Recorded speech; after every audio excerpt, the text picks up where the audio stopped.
आज का टॉपिक है हमारा, नेक्स्ट टॉपिक है हमारा इलेक्ट्रोस्टैटिक इंडक्शन। इसके बारे में हम पढ़ेंगे। सबसे पहले हम इसकी डेफिनेशन की तरफ आते हैं। Whenever a charge body is brought close to an insulator conductor, यानी एक चार्ज बॉडी को जब हम एक इंसुलेटर कंडक्टर के पास लाते हैं तो उसका जो नियर एंड होता है कंडक्टर का, उसके ऊपर अनलाइक चार्जेस आ जाते हैं, और जो दूर उसका जो पार्ट होता है उसके ऊपर लाइक चार्जेस आ जाते हैं, यानी सेपरेशन हो जाती है चार्जेस की। इसे हम क्या कहते हैं? इलेक्ट्रोस्टैटिक इंडक्शन कहते हैं। तो यानी ये हम कह सकते हैं, ये देखें आपके सामने, इसको एक्सप्लेन करने के लिए एक बॉडी है, एक न्यूट्रल बॉडी है, ठीक है। देखिए न्यूट्रल बॉडी जो है, उसके न्यूट्रल बॉडी का मतलब है कि उसके अंदर जितने पॉजिटिव चार्ज होते हैं उतने ही नेगेटिव चार्ज होते हैं, ठीक है। यानी इसके अंदर जो 1 2 3 4 5 ही पॉजिटिव चार्ज हैं, 5 ही नेगेटिव चार्ज, तो एक न्यूट्रल बॉडी है। यानी अगर हम देखें तो 5 पॉजिटिव मिले तो ओवरऑल हमें आंसर क्या मिलेगा? 0, यानी इसके ये एक न्यूट्रल बॉडी है। अब ये आपके पास एक न्यूट्रल बॉडी है, ठीक है। इसमें आपके पास जो चार्जेस हैं, पॉजिटिव चार्ज हैं, वो कितने? 8 हैं, और नेगेटिव चार्जेस भी आपके पास 8 हैं। अब जब आप इसके एक एंड के करीब एक पॉजिटिव चार्ज बॉडी लेके आते हैं, पॉजिटिव चार्ज बॉडी लेके आएंगे, तो देखें ये पॉजिटिव चार्ज बॉडी जो है वो अट्रैक्ट करेगी नेगेटिव चार्ज को और रिपेल करेगी सेम चार्ज को, ठीक है। यानी अगर हम देखें यहाँ से, तो ये देखें यहाँ ये इसके करीब ये पॉजिटिव चार्ज जो है वो इस हिस्से में हमें 4 नज़र आ रहे हैं इसके करीब, और यहाँ से जो ऑपोजिट चार्ज है 1 2 3 4 5 6 हम, यानी ज़्यादा हमें नज़र आ रहे हैं नेगेटिव, क्योंकि इसने ऑपोजिट चार्जेस को अपनी तरफ अट्रैक्ट कर लिया है। यानी 4 पॉजिटिव हैं और 6 जो है नेगेटिव है। तो अगर हम माने के, तो इस पोर्शन में, इस हिस्से में कौन सा चार्ज आ जाएगा? इसका नेगेटिव आ जाएगा। अब हम दूसरे पोर्शन की, जो इससे दूर है, ये क्लोज था ना, जो इससे दूर पार्ट है, उसमें 4 पॉजिटिव चार्ज हैं और 2 नेगेटिव हैं, तो इन दोनों को हमारा +2 आ जाएगा, यानी इस हिस्से के ऊपर पॉजिटिव चार्ज आएगा। तो इलेक्ट्रोस्टैटिक इंडक्शन की यही डेफिनेशन है कि जब हम एक चार्ज बॉडी को एक इंसुलेटर कंडक्टर के करीब लेके आते हैं, तो कंडक्टर का जो नियर एंड होता है उसके ऊपर अनलाइक चार्जेस आ जाते हैं। देखिए यानी ये अनलाइक चार्जेस का मतलब इसके ऊपर नेगेटिव चार्ज आएगा, और जो दूर पार्ट होता है उसके ऊपर जो है लाइक चार्जेस आ जाते हैं। तो इस फिनोमेना, इस दिस सेपरेशन ऑफ चार्जेस, इसे हम क्या कहते हैं? इसे हम इलेक्ट्रोस्टैटिक इंडक्शन कहते हैं। अब इसके लिए एक एक्टिविटी है जो उन्होंने बताई है, इस एक्टिविटी को हम देख लेते हैं। इस एक्टिविटी में आपने 2 स्फेयर लिए हैं, और ये स्फेयर जो हैं ये A और B है, और ये मेटल के बने हुए हैं, ठीक है। और इसके बाद और इनको एक इंसुलेटर कंडक्टर के ऊपर इन दोनों को रखा गया है। यानी अब इसके बाद आपने नेक्स्ट स्टेप में क्या करना है? इन दोनों स्फेयर को आपने एक दूसरे के करीब रखना है। यानी समझ लें कि यहाँ 2 स्फेयर नज़र आ रहे हैं, यहाँ आप एक ही ऑब्जेक्ट बना रहे हैं, यानी कि बिल्कुल एक दूसरे के करीब ले आएँ, एक दूसरे को टच करें। तो क्या हमें नज़र आएगा? देखिए इसके ऊपर पॉजिटिव चार्ज, क्योंकि ये न्यूट्रल बॉडी है तो इसके अंदर जितने पॉजिटिव चार्ज होंगे उतने ही नेगेटिव चार्ज हमें नज़र आएंगे, ठीक है, जब हम इन दोनों को एक दूसरे के करीब लेके आएंगे।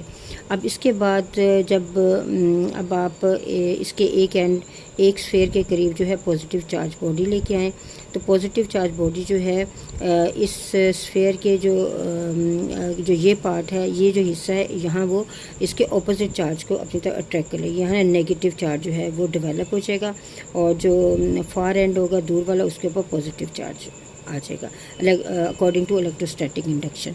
अब इसके बाद देखें, अब आपने इस इलेक्ट्रिक रॉड को अभी रिमूव नहीं करना, बल्कि आप इसकी प्रेजेंस में ही इन दोनों को सेपरेट कर दें।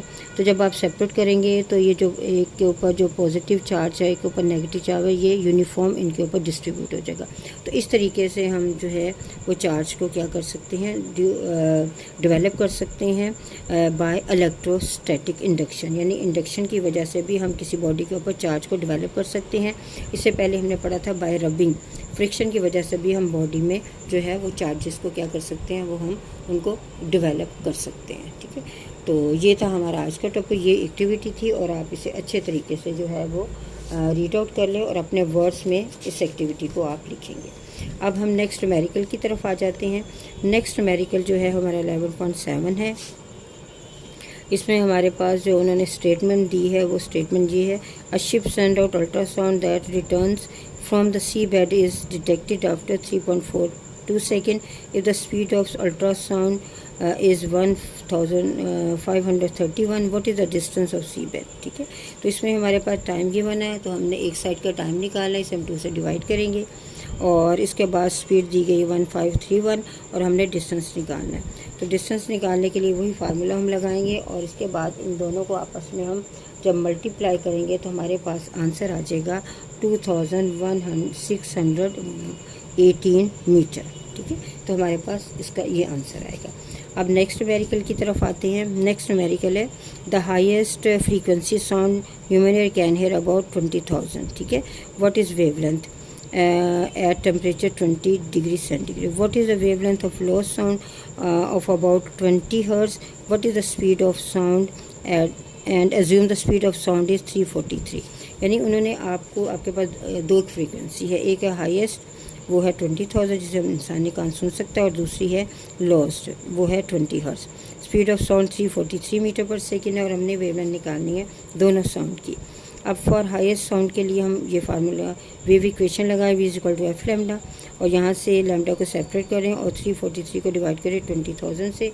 तो देखिए आपके पास क्या आंसर आता है, 343 डिवाइडेड बाय 20,000। ठीक है, तो आपके पास आंसर आ रहा है 0.0 ये आ रहा है, मैं लिख रही हूँ 0.01715 ये आ रहा है।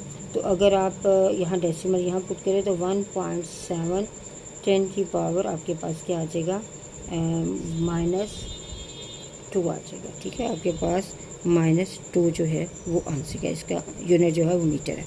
इसी तरीके से अब आप 343 को डिवाइड करें 20 के साथ, फिर आपके पास क्या आंसर आएगा, आपके पास 17.15। तो इसे हम 17.2 मीटर भी कंसिडर कर सकते हैं। तो ये थे दो हमारे न्यूमेरिकल और ये हमारा टॉपिक था। आई होप कि आपको समझ आ गया होगा। अल्लाह हाफिज़।